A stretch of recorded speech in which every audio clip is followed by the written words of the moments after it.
She sat frozen in her seat as the words cut through her like a blade, her teacher leaning close and whispering, "Kids like you never make it. Maybe you should just drop out." The classroom felt colder, the stares from other students heavier. But instead of breaking, the pain sank deep into her chest and hardened into fuel. Nights became battles, long hours working shifts to help her family, while studying by candlelight when the lights got cut off. Every page she turned was a rebellion. Every test she passed a defiance. But still, the teacher's smirk haunted her, a reminder of the world that wanted her small. The teacher's words echoed in her mind for years. "Kids like you never make it." And every time life pushed her down, she remembered his smirk. When her family lost their home, she studied in the back of a noisy shelter. When classmates laughed at her thrift store clothes, she walked with her head high. And when exhaustion from 2 jobs made her body ache, she told herself, "This pain is temporary, but my victory will last forever." Still, the teacher never stopped his quiet sabotage, always handing back her papers with a sigh, shaking his head as if to say she was wasting her time. But what he didn't know was that she had already decided. His words would not be her prophecy. They would be her weapon. Late nights bled into dawns, and as the years rolled forward, she transformed. By the time graduation came, her name was not just on the list. It was at the very top, and fate, in its beautiful irony, placed her front and center on the stage, ready to speak, while the teacher sat in the shadows of the audience, waiting to witness a moment he never thought possible. The auditorium went silent as she stepped up to the podium, her cap and gown gleaming under the stage lights. The same girl who once trembled at her desk now stood tall, every eye on her. She took a deep breath, her hands steady, her voice unshaken. "When I first walked into this school," she began, "I was told I would never make it. I was told kids like me don't belong here." A ripple spread to the crowd, parents whispering, students shifting, teachers glancing at each other. And then her eyes found him, the teacher, sinking lower in his chair, his smugness vanishing under the weight of her words. "But I learned something," she continued, her voice rising. "The limits people place on you are not your truth. They are their fear.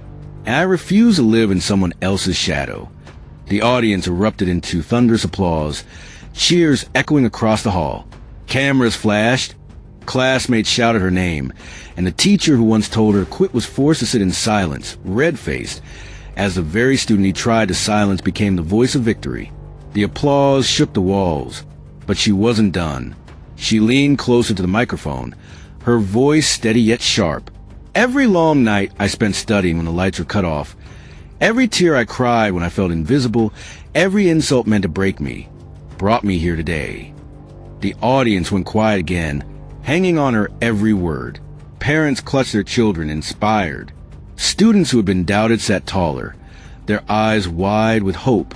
And in the corner of the room, the teacher's face burned crimson, his jaw tight, wishing he had vanished into his chair.